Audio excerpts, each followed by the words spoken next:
running a test here, just an audio test. While I was at it, I figured I'd also run this test on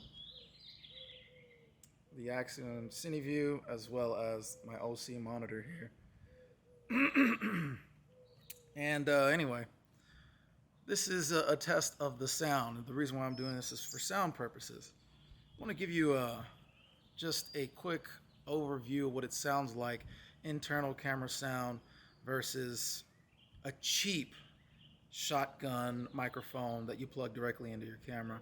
I think sometimes people think that you could just go without, and I've been using one long enough to know that no, that you can't. And right now it sounds horrible. Wind is blowing. I hope it's blowing into the mic.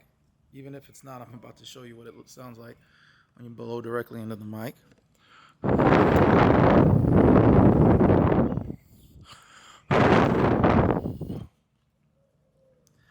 All right, so now I'm going to cut to the shotgun mic, and we're going to see what that sounds like. I also can't see my levels, and I want to make sure I'm even recording any audio. Check 1 2 3 4. Check 1 2 3 4. I could barely see it. Yeah, I'm recording at level 15, which I usually record at. So I'm just going to go straight to the shotgun mic now. Okay. This is shotgun mic going directly into the camera. I could already see the levels. It's making quite a difference. It's hot where I'm at. It's hot. High noon right now. 1:30 p.m. Anyway, so this is the sound going directly into the camera. This is a shotgun mic. And it's also a shotgun mic with the dead cat or the furry right on it. And the reason why I always leave it on is because you never know when you're recording something, a live event, where you're not in control of all of the situations and wind blows. So now I'm going to blow into the dead cat, and you can see my iPhone right here on the side, and I'm going to show you what that looks like as I'm blowing. Now closer.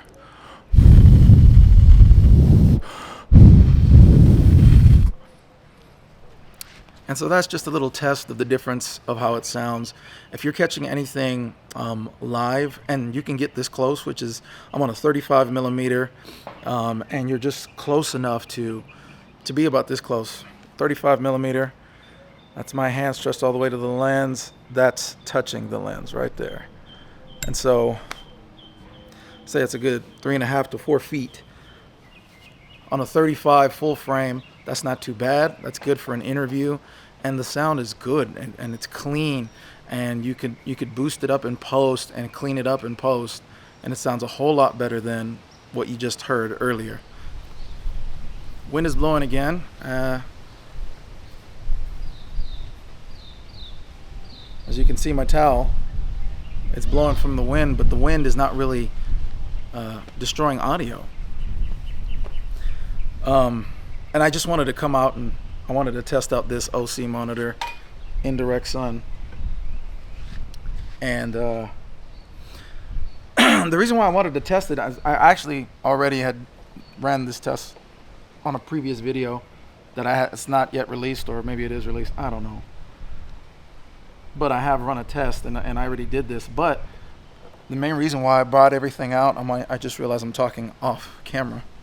But the real reason why I brought everything out is because we were on a shoot yesterday, and I did post this video already for a school district, and we were using my transmission system, and I was pulling focus on it. And as I'm pulling focus on it, I'm like, what the heck? This is not sharp at all. It looks fuzzy. And Josh was even saying this feels like I'm looking at, because he has a Hollyland system and I have the Axoon. He was like, it feels like I'm looking at the Hollyland on the iPad, as you can cast to the iPad or an iPhone. And at first I was like, no way, this is a solid system. And then when I was pulling focus for him, I was like, he's right. What's going on? So I checked it out again. I checked it out when I first got it, and it seemed fine. And then now, we did what we did yesterday, and I'm like, I'm still within the return window, so I'm gonna test it out. If it doesn't function well, or it functions like it did, at the shoot, I'm sending it back, because that doesn't work.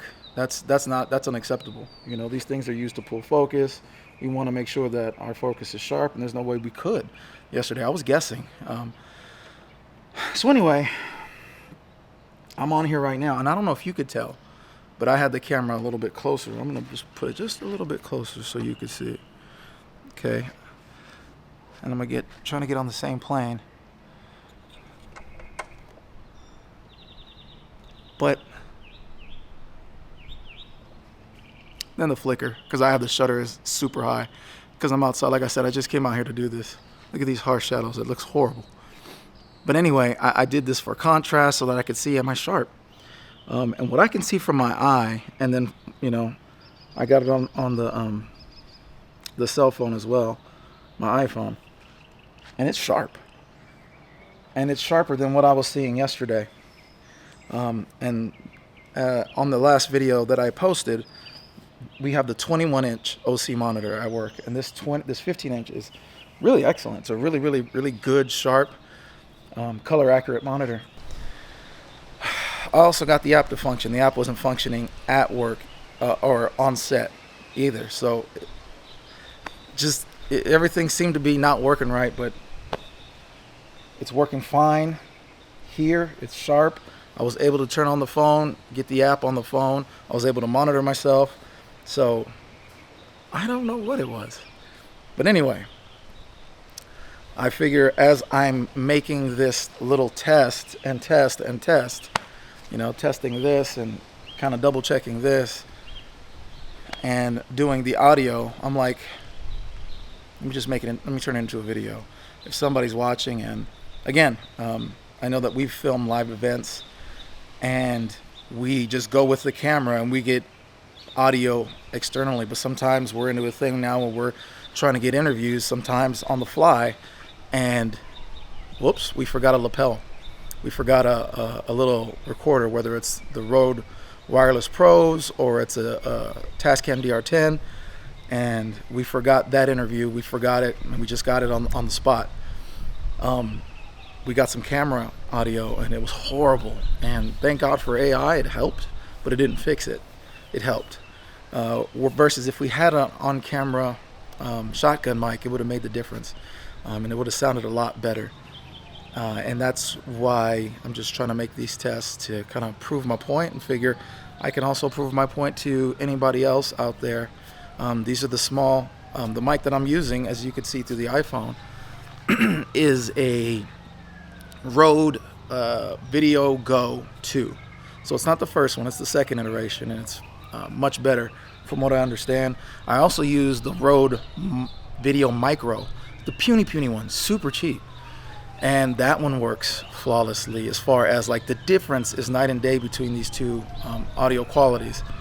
And then you can get like a Movo one on Amazon, cheap, and it will upgrade your audio if you're doing stuff like this. But I definitely would not do this setup here for, you know, talking head interviews. If you're getting paid for it, don't do that. But what you could do, if you cannot yet afford an XLR shotgun microphone, and all you have is this, you can actually make it work by running just a longer TSR or 1/8 inch cable, right, headphone jack cable from one end to the other. And I believe Zacuto actually came out with one that'll give you a boom pole from your camera straight out to right here above your interviewee, which this is, again, like I said, 4 feet, 3.5 feet, and yet if you can get that pole, you can have it right here, and the audio is, again, it's better than this 3.5, 4 foot audio from the distance, or no boom at all, or no shotgun at all. That would be a lot better. And I know how you could do it for cheaper than the Zacuto one, but the Zacuto one, you can go right to your camera. So anyway, all that being said, yeah, get a cheap shotgun mic, one that has good reviews. That's what I love about YouTube. That's what I love about Amazon. You can review them and purchase it and feel good about your purchase. Test it out, and if it don't work, send it back to whoever you bought it from. So long as you bought it from a reputable dealer like B&H or Amazon, somewhere where you know you can return things. You just gotta be careful with B&H because they did me dirty once. That's for another video. Let me know if you want to hear about that.